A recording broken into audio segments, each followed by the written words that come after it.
Important constitution amendment of India. इस video में जितने भी इम्पोर्टेंट कॉन्स्टिट्यूशन अमेंडमेंट हुए हैं भारत के संविधान में, उसको बारे में बताया जाएगा।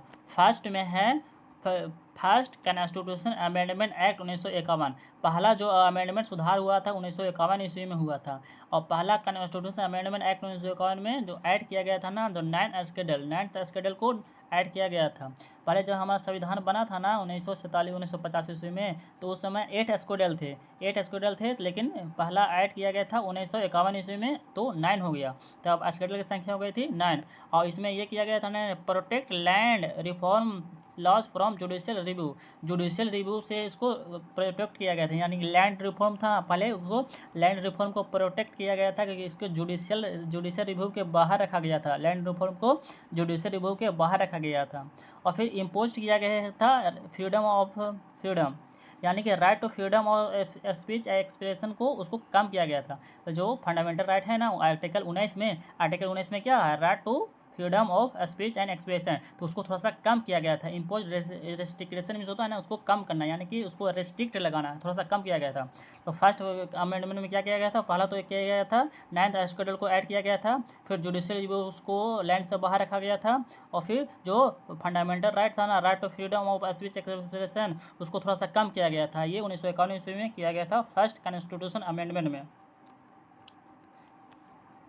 फिर दूसरा इम्पोर्टेंट है 7th कॉन्स्टिट्यूशन अमेंडमेंट एक्ट 1956। इसमें क्या हुआ था ना, जो पहले जो स्टेट को रीऑर्गेनाइज किया गया था लिंग्विस्टिक भाषा। पहले था ना, जो भाषा के आधार पर राज्य को नहीं मानने की अथी थी। लेकिन जब 1953 ईस्वी में वो आंध्र प्रदेश में कोई नया जब राज्य बना ना, तो वहाँ पर एक व्यक्ति थे जो उन्होंने अनशन कर दिए थे, जिसकी वजह से वहाँ पर आंध्र प्रदेश को एक भाषा के आधार पर वहाँ पर राज्य को मानना पड़ा। तो उसी में एक फैजल अली कमेटी बनी थी 1953 ईस्वी में। तो फैजल अली कमेटी थी ना, जो 1956 ईस्वी में रिपोर्ट दी थी, तो उसमें रिपोर्ट में बताया गया था ना कि भारत के जो राज्य है ना, उसको भाषा के आधार पर बांटा जाए। तो इसी पर से 1956 ईस्वी में एक अमेंडमेंट हुआ था, 7 कॉन्स्टिट्यूशन अमेंडमेंट हुआ था ना। तो इसमें ये क्लासिफाई किया गया था ना कि रीऑर्गेनाइज किया गया था स्टेट को, यानी कि रीऑर्गेनाइज में फिर से स्टेट को किया गया था as on a linguistic basis, यानी कि भाषा के आधार पर नया फिर से स्टेट को फिर से बॉर्डरिंग को सेट किया गया था। और इस समय था ना, जब भारत था ना, तो उसमें राज्य बटे हुए थे, ABCD कैटेगरी में बटे हुए थे। तो ये ABCD कैटेगरी को उसको ख़त्म कर दिया गया था, अबोलिश कर दिया गया था, तथा भाषा के आधार पर उसको फिर से रीऑर्गेनाइज किया गया था 7th कॉन्स्टिट्यूशन अमेंडमेंट एक्ट 1956 में। फिर नेक्स्ट है 10th constitution amendment act 1961। 10th constitution act 1961, यानी कि 1961 ईस्वी में जो 10वां संविधान संशोधन था ना, उसमें ये किया गया था ना कि दादर एंड नगर हवेली था ना, उसको एज यूनियन टेरेटरी में बना दिया गया था। दादर एंड नगर हवेली को क्या किया गया था, यूनियन टेरेटरी में बना दिया गया था। यह 10th संविधान संशोधन के द्वारा 1961 ईस्वी में। नेक्स्ट है 12th कॉन्स्टिट्यूशन अमेंडमेंट एक्ट 1962 में क्या गया था, गोवा, दमन एंड दीव को इंडिया में मिला लिया गया था। जब भारत आज़ाद हुआ था ना, तो गोवा उस समय क्या था, गोवा तो उस समय आज़ाद नहीं हुआ था। गोवा की आज़ादी कब हुई थी, वो तो 1962 में हुई थी। तो जब गोवा पुर्तगालियों ने छोड़ा ना, तो 1962 ईस्वी में एक अमेंडमेंट किया गया था। 12th कॉन्स्टिट्यूशन अमेंडमेंट के तहत गोवा, दमन, दीव को भारत में शामिल कर लिया गया था। फिर नेक्स्ट है 24th constitution amendment act 1971। 24th constitution amendment act 1971, इसमें किया गया था ना, give parliament the power to amend any part of the constitution, यानी कि इसमें पार्लियामेंट, संसद को पावर दिया गया था। संसद को पावर दिया गया था ना कि amend any part of the constitution, यानी कि संविधान के जितने भी भाग है ना, ये पार्ट कुछ भी भाग है ना, उसको हम चेंज कर सकते हैं। उस समय 1971 में कौन थी, इंदिरा गांधी प्राइम मिनिस्टर थी। इंदिरा गांधी वहाँ पर प्रधानमंत्री थी, तो वो वहाँ पर पावर संविधान को संशोधन करके ये संसद को ये बता दिया ना कि जितना भी है ना उस संविधान में, उसको हम संशोधन कर सकते हैं। अमेंडमेंट क्या होता है, संशोधन करना। फिर नेक्स्ट है 25 constitution amendment act 1971। 25 constitution act 1971 में क्या किया गया ना, काटेड द राइट टू प्रॉपर्टी। पहले राइट टू प्रॉपर्टी था ना, वो फंडामेंटल राइट है। तो पहले था ना जो फंडामेंटल राइट था, ये राइट टू प्रॉपर्टी, और फंडामेंटल राइट 19 में रखा गया, 19 के एफ में था ना जो फंडामेंटल राइट को रखा गया था। तो उस समय क्या हुआ था ना, जब 1971 में प्रधानमंत्री थी ना इंदिरा गांधी, तो उसने कर्टल किया। कर्टल मीन्स होता है ना कि कम करना। उसने फंड ये प्रॉपर्टी का राइट है ना उसको थोड़ा सा कम करने की कोशिश किया गया 25 कॉन्स्टिट्यूशन अमेंडमेंट एक्ट 1971 के द्वारा। लेकिन जब आगे चल के आएगा ना, आगे चल के 1978 ईस्वी में जब जनता पार्टी की सरकार आती है ना, तो मोरारजी देसाई था ने तो पूरी तरह से इसको राइट टू प्रॉपर्टी एक्ट को फंडामेंटल राइट से निकाल देंगे और फिर आर्टिकल 300A में रख देंगे। वो नेक्स्ट आगे है। फिर है 26 constitution amendment act 1971। 26 constitution act 1971, इसमें ये किया गया था ना, abolish the privy purse and special privilege for former ruler. यानी जब पहले थे ना, जब 1948 में जब हमारा देश आज़ाद हुआ था ना, तो उसमें पहले राजाओं का शासन था, राजा और रजवाड़ों का शासन था। तभी ना ये जो सरदार वल्लभ भाई थे जो सभी रियासत को एक किए थे, तो जितने राजा थे ना भारत में शामिल हुए थे ना, सबको उनको प्रीवी पास मिला करता था, यानी कि स्पेशल उसको अधिकार मिलते थे, उनको वेतन मिला करता था, उनको स्पेशल अधिकार मिला करता था। लेकिन जब 1971 में ये थी ना प्रधानमंत्री इंदिरा गांधी, तो उसने क्या किया, एक 26 कॉन्स्टिट्यूशन अमेंडमेंट की और उसके अनुसार जितने भी ये सब मिला करते थे ना, उसको सबको ख़त्म कर दिया। जितना भी राजा को सुख सुविधा पहले मिला था करता ना, सभी को ख़त्म कर दिया। फिर है 31 constitution amendment act 1973। 31 constitution amend act 1973 था। इसमें क्या किया गया ना कि increase the maximum strength of the Lok Sabha. इसमें लोकसभा की सीटों की संख्या को बढ़ाया गया और 545 तक कर दिया गया। पहले लोकसभा की सीटों की संख्या कम थी और उसमें 1973 ईस्वी में 31वें संशोधन के तहत 545 कर दिया गया। फिर नेक्स्ट है 42 कॉन्स्टिट्यूशन अमेंडमेंट एक्ट 1976। ये 42 है, यानी कि 42वां कॉन्स्टिट्यूशन एक्ट 1976 है। और इसको 42 कॉन्स्टिट्यूशन एक्ट को कहते हैं मिनी कॉन्स्टिट्यूशन, यानी कि इसमें बहुत चेंज किया गया था। इसमें इतना चेंज किया गया था ना कि एक तरह से एक मिनी कॉन्स्टिट्यूशन हो गया था, यानी बहुत चेंज किया गया था। और इस समय 1976 में प्रधानमंत्री थी इंदिरा गांधी। इसमें ऐड किया गया था वर्ड सोशलिस्ट किया गया था, सेकुलर एंड इंटीग्रिटी को प्रियम्बल में ऐड किया गया था। प्रियम्बल में होता प्रस्तावना में ये तीनों चीज़ को ऐड किया गया था। सोशलिस्ट हो गया, सेकुलर इंटीग्रिटी। सोशलिस्ट में होता है समाजवादी, सेकुलर में होता है ना कि धर्मनिरपेक्ष, और इंटीग्रिटी में होता है अखंडता। इन तीनों को ऐड किया गया था क्या 42वें कॉन्स्टिट्यूशन अमेंडमेंट एक्ट 1976 के द्वारा। और इसमें प्रधानमंत्री कौन थे, इंदिरा गांधी। और इसमें इंट्रोड्यूस किया गया था फंडामेंटल राइट था ना, जो इसी में इंट्रोड्यूस किया था। फंडामेंटल राइट है ना, आर्टिकल 4 के ए में मेंशन है ना। पहले जब 1976 इसमें फंडामेंटल राइट को ऐड किया गया था ना, तो उस समय कितने थे, उस समय 10 गो फंडामेंटल राइट थे। फंडामेंटल राइट कमेटी आई थी ना, बलवंत राम मेहता के सिफारिश पर आई थी। उसी ने उन्हीं के कमेटी के सिफारिश पर इसको ऐड किया गया था 1976 ईस्वी में। और आगे था ना, enhance the power of parliament. और पार्लियामेंट का जो पावर था ना उसको भी बढ़ाया गया था। जैसे पहले पार्लियामेंट का पावर को बढ़ाया गया था 1976 ईस्वी में।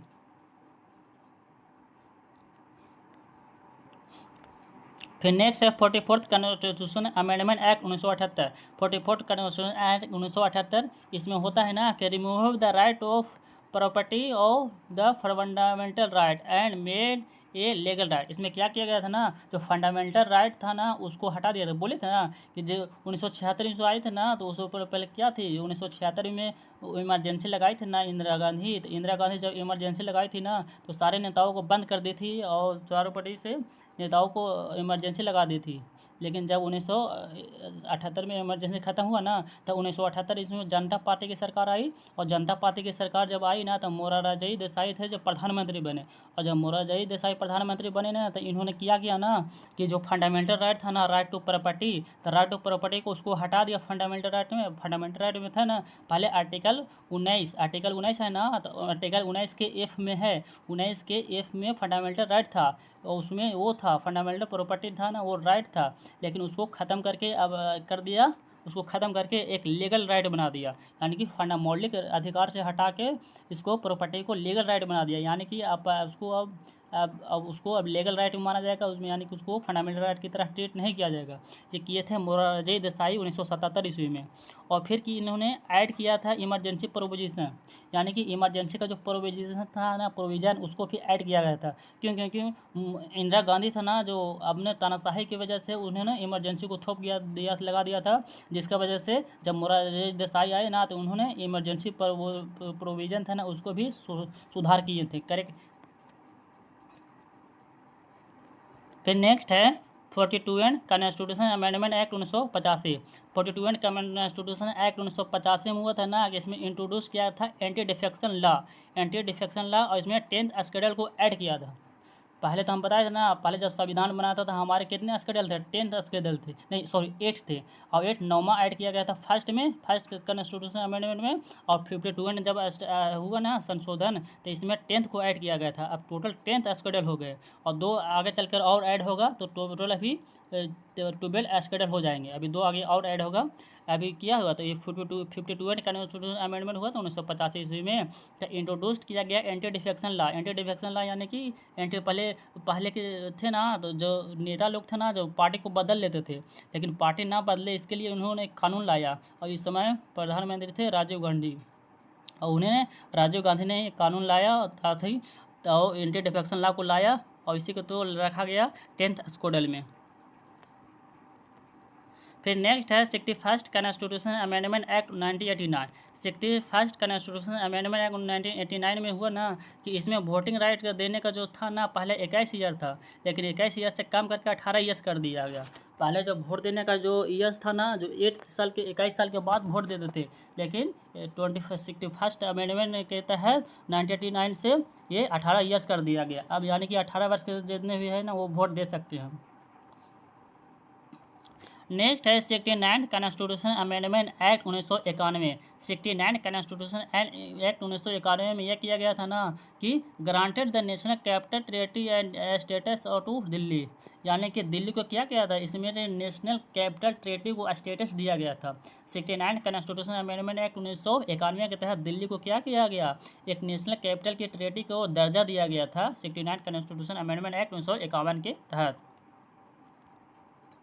फिर आगे है 73 कॉन्स्टिट्यूशन अमेंडमेंट एक्ट 1992। 73 इसमें 73 है ना, इसमें क्या किया गया ना कि gave constitution status to panchayati raj institution, यानी कि कॉन्स्टिट्यूशन यानी कि संविधान का दर्जा दिया गया पंचायती राज इंस्टीट्यूशन को। 73 कॉन्स्टिट्यूशन अमेंडमेंट हुआ था ना 1992 ईस्वी में, तो उसमें क्या किया गया, ये पंचायती राज इंस्टीट्यूशन थे ना, उनको दर्जा दिया गया था। पंचायती राज को भी एक दर्जा दे दिया गया कि ये भी एक संवैधानिक निकाय है। और इसमें ऐड किया गया था 11th शेड्यूल को, और 11th शेड्यूल को रखा गया है पंचायती राज इंस्टीट्यूशन में। और इसमें बोले थे ना कि जो 52 अमेंडमेंट हुआ था उसमें एंटी डिफेक्शन लॉ वो क्या था, वो 10th अमेंडमेंट था, और ये 11th अमेंडमेंट हुआ। और फिर ये है 12th अमेंडमेंट भी होगा जल्द ही, और उसमें ऐड किया जाएगा लोकल बॉडी को। फिर नेक्स्ट है 74th constitution amendment act 1992। 74th constitution amendment act 1992, इसमें ऐड किया 12th शेड्यूल के, और इसमें ऐड किया गया किसको, लोकल बॉडी को, अर्बन लोकल बॉडी यानी शहरी लोकल बॉडी, जैसे म्यूनसिपलिटी हो गया ना, उसे शहर में होता है ना म्यूनसिपलिटी, उसको ऐड किया गया था 12th शेड्यूल में, और इसी 1992 ईस्वी में। नेक्स्ट है 86 constitution amendment act 2002। 86 constitution amendment act 2002 के तहत ये इंट्रोड्यूस किया गया ना, राइट टू एजुकेशन एक्ट को लाया गया। राइट टू एजुकेशन एक्ट को फंडामेंटल राइट में लाया गया, और आर्टिकल 220A के तहत, जिसमें 6 से 14 वर्ष के जितने भी बच्चे हैं ना, उनको फ्री शिक्षा दिया जाएगा। 6 से 14 वर्ष के लिए सभी को फ्री शिक्षा देने के लिए लाया गया, और इसको फंडामेंटल राइट में डाला गया, right to education act article 2121A के तहत। और संशोधन था 86 कॉन्स्टिट्यूशन अमेंडमेंट एक्ट 2002, और इसमें प्रधानमंत्री थे Atal Bihari Vajpayee.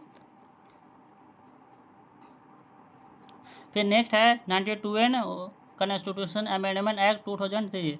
92 constitution amendment act 2003 में था ना, इसमें लिमिटेड किया गया साइज को। काउंसिल ऑफ मिनिस्टर था ना, उसमें ये कहा गया ना जितने भी मिनिस्टर है ना, उसमें 15% से ज़्यादा नहीं हो सकते थे। यानी कि पहले था ना, नेता बहुत बन जाते थे और सभी को मिनिस्टर बना दिया जाता था, लेकिन जब 92 कॉन्स्टिट्यूशन अमेंडमेंट एक्ट 2003 में हुआ ना, तो इसमें किया गया ना कि मिनिस्टर का जो था ना 15% किया गया, यानी कि जितना भी लेजिस्लेटर, जितना भी उसका लेजिस्लेटर का आती संख्या है ना, उसका 15% ही बन सकते हैं मंत्री।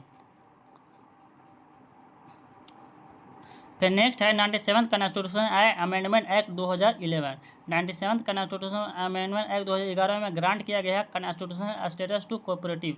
कोऑपरेटिव को एक संवैधानिक निकाय का दर्जा दिया गया। कोऑपरेटिव जितने सोसाइटी है ना, कोऑपरेटिव सोसाइटी, उसको क्या किया गया, एक ग्रांट किया गया, यानी कि उसको दर्जा दिया गया कॉन्स्टिट्यूशनल स्टेटस को, संवैधानिक निकाय का दर्जा दिया गया 97th कॉन्स्टिट्यूशन अमेंडमेंट एक्ट 2011 के तहत।